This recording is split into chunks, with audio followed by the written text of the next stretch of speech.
Hello friends, मैं स्वागत करता हूँ डेली करंट अफेयर्स के इस सेशन में, जहां आप लोग को 15 अप्रैल 2025 का करंट अफेयर्स पूरा डिटेल्स में बताया जाएगा। हर करंट अफेयर्स आपका स्ट्रेटेजी के माध्यम से, मैपिंग के माध्यम से बताया जाएगा। तो ये आपके हर एग्जाम के लिए इम्पोर्टेंट होने वाला है। सेशन लास्ट तक देखिएगा, कई सारे महत्वपूर्ण क्वेश्चन आपको मिलने वाले हैं। आप सब इस क्वेश्चन का आंसर बताइएगा, अभी आपको डिटेल्स में बताते हैं। देखिएगा, आज वीडियो आपको पक्का लेट हो जाएगा, क्योंकि मैं वीडियो जो है रिकॉर्ड करके अपलोड करने वाला था, तब तक वीडियो टर्मिनेट हो गया। तो ये इसलिए जो है आज वीडियो लेट हो जाएगा। देखते हैं पहले क्वेश्चन। चर्चा में रहा माउंट स्पर जो है किस देश में स्थित है? तो विकल्प में आपको बताना है माउंट स्पर जो है कहाँ है। सही उत्तर आपका रहेगा यूएसए में यह स्थित है। संयुक्त राज्य अमेरिका के अलास्का में स्थित है। कहाँ स्थित है? अलास्का में स्थित है। तो इसको ध्यान रखना है। अब इसका देखते हैं क्यों न्यूज में है। क्योंकि यहाँ दर्जनों जो है छोटे छोटे भूकंप स्पर को जो है माउंट स्पर को हिला रहे हैं। छोटे छोटे भूकंप आ रहे हैं, तो इससे ये चिंता जताई जा रही है कि यहाँ आने वाले समय में जो है ज्वालामुखी आएगी। तो इसलिए जो है बहुत चिंता व्यक्त किया गया है। यह अलास्का में स्थित है, जो यूएसए का एक द्वीप है, द्वीपीय राज्य है कह सकते हैं। माउंट स्पर जो है एक बर्फ से ढका हुआ स्ट्रेटो ज्वालामुखी है, और अलास्का रेंज में एक खाई के दक्षिणी किनारे पर स्थित है। और ज्यादातर इसमें क्या है, एंडीसाइड चट्टान से ये बना हुआ है।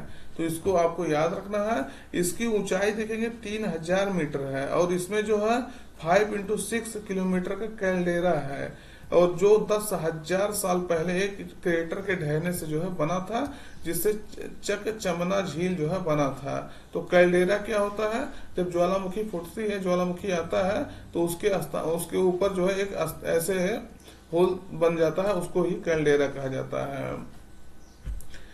तो इसका इमेज देख लीजिएगा। ये माउंट स्पर आपका वोल्केनो है, यहाँ ये जो है स्थित है अलास्का में। और इसका अलास्का आप देखना चाहते हैं तो अलास्का आपका ये है, यहाँ स्थित है माउंट अलास्का रेंज में जो है ये स्थित है। इसको आपको ध्यान रखना है। ये यूएसए का आपका राज्य है, जो रूस से इसको लिया गया था। अगला है, किस राज्य सरकार ने जो है डॉक्टर भीमराव अंबेडकर अभयारण्य नाम से एक नया वन्यजीव अभयारण्य घोषित किया गया है? तो किस राज्य सरकार ने घोषित किया है, इसको आपको बताना है कि डॉक्टर भीमराव अंबेडकर के नाम पर एक वन्यजीव अभयारण्य बनेगा। तो मध्य प्रदेश सरकार ने यह घोषित किया है। सागर जिले में इसको बनाने के लिए घोषणा किया गया है। क्यों किया गया है महाराष्ट्र में, सॉरी मध्य प्रदेश में? मध्य प्रदेश में इसलिए किया गया है क्योंकि यही ही इनका महू में जन्म हुआ था। कल हम इनके बारे में पूरा, इनकी जो महत्वपूर्ण वो है, इनका कौन कौन से संगठन स्थापित किए थे, कब इनका जो है जन्म हुआ था। 1891 में ये जन्म लिए थे महू में। फिर 1956 में इनका देहांत हो गया था। तो ये सब हम पूरा डिटेल्स में आपको बताए थे। तो इनकी जन्मदिन 134वीं जयंती मनाई जा रही है, उसके उपलक्ष्य में यह घोषणा किया गया है। तो मध्य प्रदेश सरकार ने 14 अप्रैल को डॉक्टर भीमराव अंबेडकर की 134वीं जयंती पर सागर जिले में, देखिएगा मध्य प्रदेश स्पेशल के लिए इम्पोर्टेंट हो जाता है किस जिले में बनाया गया है। तो ये कहाँ बनाया गया है? सागर जिले में 254.64 वर्ग किलोमीटर के जंगल को जो है डॉक्टर भीमराव अंबेडकर अभयारण्य नाम से जो है वन्यजीव अभयारण्य घोषित किया गया है। यह अभयारण्य आपके बांदा और साहगढ़ में वन क्षेत्रों सहित जो है उत्तरी सागर वन प्रभाग में फैला हुआ है। कहाँ? बादा कहाँ है? उत्तर प्रदेश का एक जो है जिला है। और शाहगढ़ वन क्षेत्रों में, तो उत्तर प्रदेश और मध्य प्रदेश बॉर्डर साझा करते हैं, तो उस पे ये जो है स्थित है वहाँ। तो मध्य प्रदेश में यह 25वां वन्यजीव अभयारण्य है। तो जानिएगा, इसको ध्यान रखिएगा। मध्य प्रदेश में अभी तक 25 वन्यजीव अभयारण्य हो चुके हैं। यह अपने समृद्ध बाघ अभयारण्यों के लिए जाना जाता है। तो इसको आपको ध्यान रखना है, मध्य प्रदेश में स्थित है।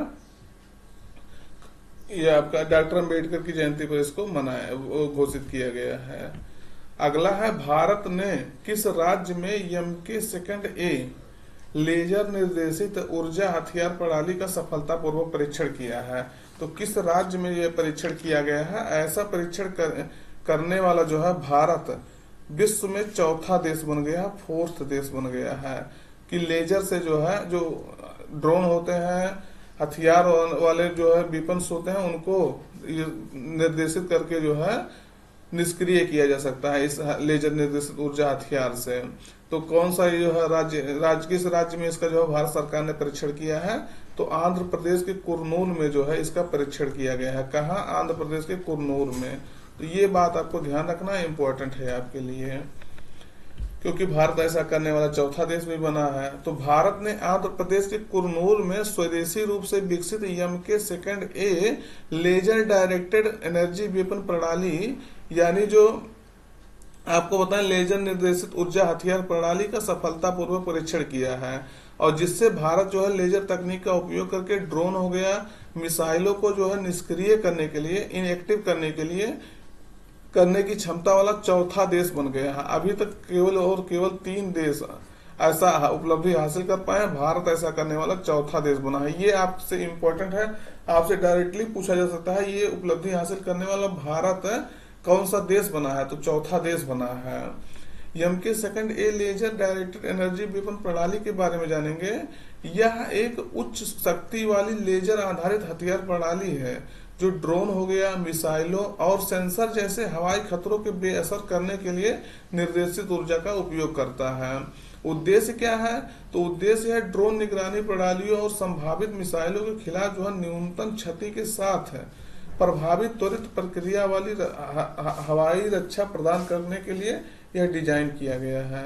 हैदराबाद स्थित जो DRDO प्रयोगशाला है, उच्च ऊर्जा प्रणाली एवं विज्ञान केंद्र, उसके द्वारा इसको डेवलप किया गया है।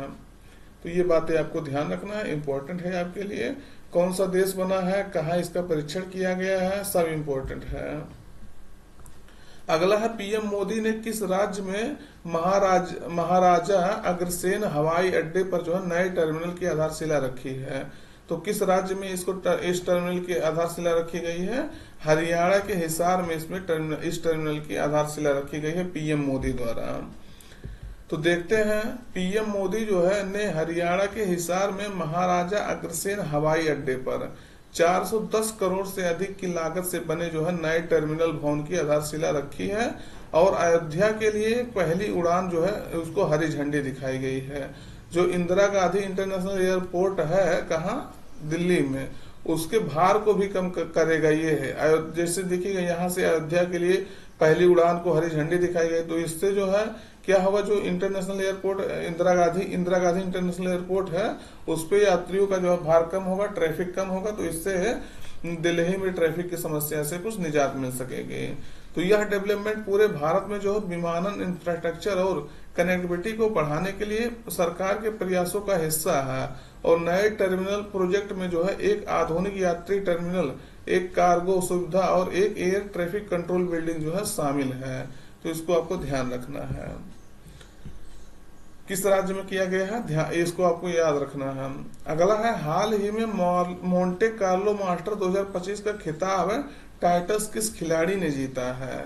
तो किसने जीता है? सही उत्तर आपका रहेगा कार्लोस अल्कराज ने जीता है, जो स्पेन के टेनिस प्लेयर हैं। तो इसको आपको ध्यान रखना है, क्योंकि देश भी आपसे पूछा जा चुका है, जैसे कि कौन सा खिलाड़ी कौन से देश से बिलोंग करते हैं। तो ये आपको याद रखना है, स्पेन से ये बिलोंग करते हैं। अब देखेंगे इनके बारे में।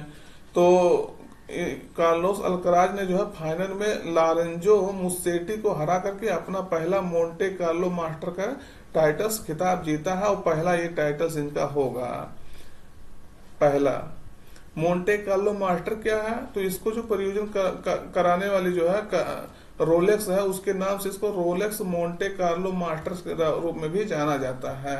ये आउटडोर क्ले कोर्ट पर जो है खेले जाने वाले पुरुष पेशेवरों के लिए जो है एक टेनिस टूर्नामेंट है। कौन सा है? टेनिस टूर्नामेंट है जो आउटडोर क्ले कोर्ट पर खेला जाता है। यह वार्षिक जो है मोंटे कार्लो मास्टर टूर्नामेंट का 118वां संस्करण था, जिसे जो 16वीं बार रोलेक्स द्वारा प्रायोजित किया गया था, और यह फ्रांस के रोके ब्रून कैप मार्टिन में जो है मोंटे कार्लो कंट्री क्लब में आयोजित किया गया था। तो कहाँ ये खेला गया है? फ्रांस में खेला गया है। तो इसको भी आपको ध्यान रखना है। और ये कार्लोस अल्कराज जो है कहाँ के हैं? स्पेन से बिलोंग करते हैं। स्पेन के टेनिस खिलाड़ी हैं, अच्छे खिलाड़ी हैं, तो इनको आपको ध्यान रखना है। ये है आपके जो है कार्लोस अल्कराज। अगला है, IPL इतिहास में किस भारतीय द्वारा जो है अब तक का सर्वोच्च व्यक्तिगत स्कोर बनाया गया है?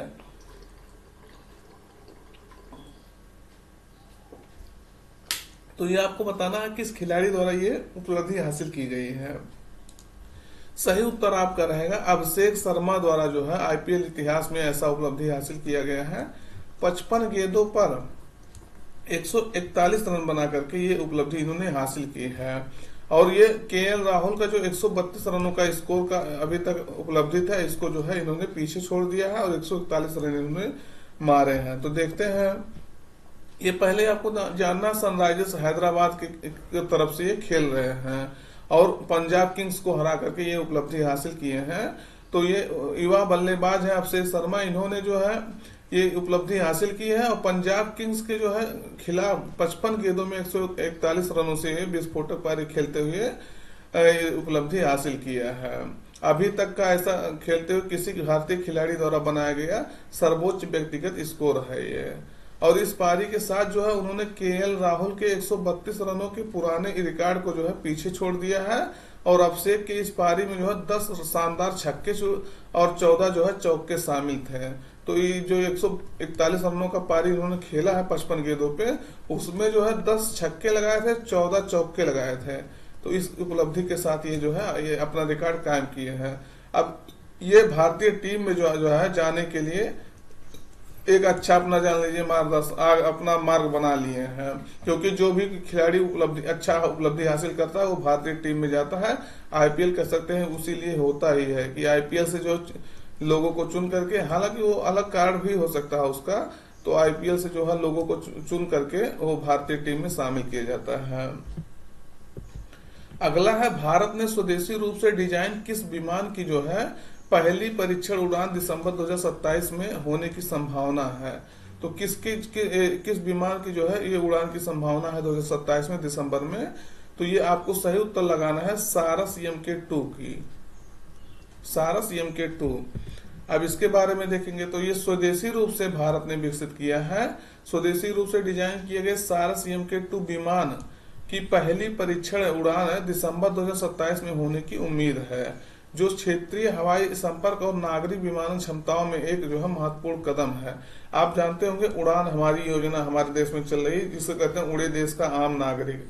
पीएम मोदी कहते थे स्लीपर पहनने वाला जो है किस में बैठेगा? प्लेन में बैठेगा, जो स्लीपर पहन के चलता है। लेकिन ऐसी उपलब्धि ऐसा कुछ साबित नहीं हो रहा, क्योंकि इस समय फ्लाइट के दाम इतना महंगा हो गया, सरकार उस पर कंट्रोल हटा दी है, तो ये बहुत महंगा भी रहता है फ्लाइट है। तो सारस MK2 एक 19 सीटों वाला एक बहुउद्देशीय नागरिक विमान है, जिससे भारत भर में जो है क्षेत्रीय हवाई यात्रा को बेहतर बनाने के लिए डिजाइन किया गया है। किस लिए किया गया है? 19 सीटर है और क्षेत्रीय कनेक्टिविटी जो है बढ़ाया जा सकता है, खास करके Tier 2 और Tier 3 शहरों में।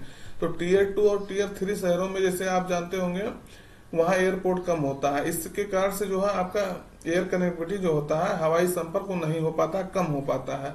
तो इससे जो है बड़े बड़े शहर में जो Tier 2 और Tier 3 शहर हैं, बड़े से थोड़ा छोटे शहर, तो उनमें जो है कनेक्टिविटी एयरपोर्ट बनाया जाएगा और छोटा एयरपोर्ट बनाया जाएगा। 19 सीटों वाला ये विमान वहां उतरेगा, जिससे क्या होगा क्षेत्रीय कनेक्टिविटी बढ़ेगी, एयर रोड से जो है पूरे देश को जोड़ा जा सकता है, इसलिए इसको डिजाइन किया गया है। इसको कौन विकसित किया है ये आपके लिए इम्पोर्टेंट है। तो इसको विज्ञान और प्रौद्योगिकी मंत्रालय के जो तहत कार्य करता है CSIR, राष्ट्रीय एरोस्पेस प्रयोगशाला और हिंदुस्तान एरोनॉटिक्स लिमिटेड से ये विनिर्माण समर्थन के साथ इसको डेवलप किया गया है। मतलब ये हिंदुस्तान एरोनॉटिकल्स लिमिटेड जो है HAL, इससे जो है जो मैन्युफैक्चरिंग का समर्थन इससे लिया गया है, तो इसको ये डिजाइन किया है। तो ये आपको ध्यान रखना है। अगला क्वेश्चन है, ये देखेंगे आपका 19 सीटर जो है आपका विमान है, इसको आपको ध्यान रखना है। अगला क्वेश्चन है, पद्म श्री विजेता जो है दारीपल्ली रमैया का जो है रामैया का निधन हो गया है, तो वो किस क्षेत्र से संबंधित थे जिन्हें जो है पद्म श्री दिया गया था? तो ये भारत का सर्वोच्च जो है सम्मानों में से चौथा सबसे बड़ा सम्मान है। कौन कौन से बात किसके बाद? भारत रत्न के बाद पद्म विभूषण, पद्म भूषण और पद्म श्री, यानी यह चौथा सबसे बड़ा अवार्ड है 3 के बाद। सर्वोच्च नागरिक सम्मान है। तो इनको जो है पर्यावरण संरक्षण के लिए ये हजारों पौधों को जो है अपने अपने जीवन में जो है हजारों पौधों को रोपा था, हजारों पौधों को लगाया था। इसके कारण से इनको जो है ये सम्मान दिया गया, पर्यावरण संरक्षण के लिए पद्मश्री दिया गया था। तो इनका 88 वर्ष की उम्र में अभी निधन हो गया है। कितने वर्ष की उम्र में? 88 वर्ष के उम्र में। इन्हें जो है वनजीवी रमैया भी कहा जाता था। तो क्यों कहा जाता था? क्योंकि वन जो है ये बहुत ज्यादा लगाए थे अपने जीवन में। वनजीवी रमैया इसलिए कहा जाता था, रामैया। और इन्हें ट्री मैन ऑफ तेलंगाना कहा जाता था, ट्री मैन ऑफ तेलंगाना। अब इससे आपको स्पष्ट हो जाना चाहिए कि ये कहाँ से बिलोंग करते हैं, तेलंगाना से बिलोंग करते थे। तो ये भी आपको ध्यान रखना है, ये तेलंगाना से बिलोंग करते थे।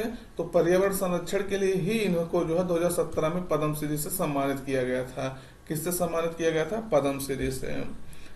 अगला क्वेश्चन देखते हैं, कह रहा विश्व कला दिवस कब मनाया जाता है? तो हाँ, ये आपको बताना है वर्ल्ड आर्ट डे कब मनाया जाता है। तो हम लोग आज यानी 15 अप्रैल को वर्ल्ड आर्ट डे मना रहे हैं। तो इसको आपको ध्यान रखना है। अब इसके बारे में देखेंगे, ये यूनेस्को द्वारा मनाया जाता है, इसको भी आपको ध्यान रखना है। तो कला के विकास, प्रचार प्रसार और कला को जो है बढ़ावा देने के लिए यह दिवस मनाया जाता है। और यह दिवस जो है ललित कलाओं का एक अंतर्राष्ट्रीय उत्सव है, जिसे इंटरनेशनल इंस्टीट्यूट ऑफ आर्ट इसके द्वारा जो है दुनिया में रचनात्मक गतिविधि के बारे में जागरूकता बढ़ाने के लिए मनाया जाता है। ये आपको ध्यान रखना। कौन मनाता है? इंटरनेशनल इंस्टीट्यूट ऑफ आर्ट है। और इसका थीम है आपकी वर्ष का, ये garden of expressions cultivating community through art. तो यानी अभिव्यक्ति का उद्यान, कला के माध्यम से समुदाय का संवर्धन करना, इस थीम के तहत इसको मनाया जा रहा है। देखिएगा, दो वीडियो तो लेट हो जाएगा क्योंकि जो है वीडियो सेकंड बार जो है आपका पूरा वीडियो अपलोड हो गया, पूरा वीडियो आपका रिकॉर्ड हो गया था, लेकिन वीडियो में थोड़ा सा मतलब वो टर्मिनेट हो गया। इसी कारण से जो है वीडियो आपको सेकंड बार ये रिकॉर्ड करना पड़ रहा है। तो हम इसलिए थोड़ा हो सकता है जल्दी भी आपको कुछ बताए होंगे। फिर अगला देखते हैं, हिमाचल प्रदेश जो है दिवस आज हम लोग मना रहे हैं 15 अप्रैल को। तो 15 अप्रैल को क्यों मना रहे हैं? क्योंकि 15 अप्रैल 1948 को हिमाचल प्रदेश को एक केंद्रीय प्रशासित प्रांत के रूप में अस्तित्व में आया था। इसको केंद्रीय प्रशासित प्रांत बनाया गया था। लेकिन 25 जनवरी 1971 को इसको पूर्ण राज्य का जो है दर्जा दिया गया था, 18वां राज्य बनाया गया था भारत का। कब? 25 जनवरी 1971 को। ये आपसे कभी कभी मिलाने के लिए भी पूछा जाता है, इसलिए जो है कुछ राज्य ऐसे हैं इनका सीरीज आपको ध्यान रखना है। और यहाँ देखेंगे तो ये आपका बहुत बड़ा राज्य नहीं है जनसंख्या में और क्षेत्रफल में भी। तो राज्यसभा की यहाँ 3 सीटें हैं और लोकसभा की आपकी 4 सीटें हैं। कितनी सीटें हैं? 4 सीटें हैं। और यहाँ विधानसभा का जो चुनाव होता 68 सीटों के लिए जो है चुनाव होता है। 68 सीटें यहाँ है, 68 सीटों के लिए चुनाव होता है। और यहाँ के मुख्यमंत्री जो है आपकी कौन है? सुखविंदर सिंह सुक्खू। सुखविंदर सिंह सुक्खू यहाँ के मुख्यमंत्री हैं। यहाँ कांग्रेस की सरकार है। आपकी किसकी सरकार है? कांग्रेस की सरकार है। तो ये आपको ध्यान रखना सब इनके बारे में। ये आपको कब स्थापना हुआ इसका, और उसके बाद कब इसको पूर्ण राज्य का दर्जा दिया गया। लोकसभा राज्यसभा सीटों को मिलाने के लिए कई बार आपसे क्वेश्चन पूछा जाता है। तो मित्र, सेशन जो है लाइक कर दीजिएगा, वीडियो अपने मित्रों तक शेयर कर दीजिएगा और चैनल सब्सक्राइब नहीं किया है तो सब्सक्राइब कर दीजिएगा। तो मिलते हैं नए सेशन में, तब तक अपना पढ़ाई जारी रखिएगा। हालांकि इसकी मैप है, इसको भी देख लीजिएगा, शिमला इसकी राजधानी है। तो तब तक के लिए थैंक यू।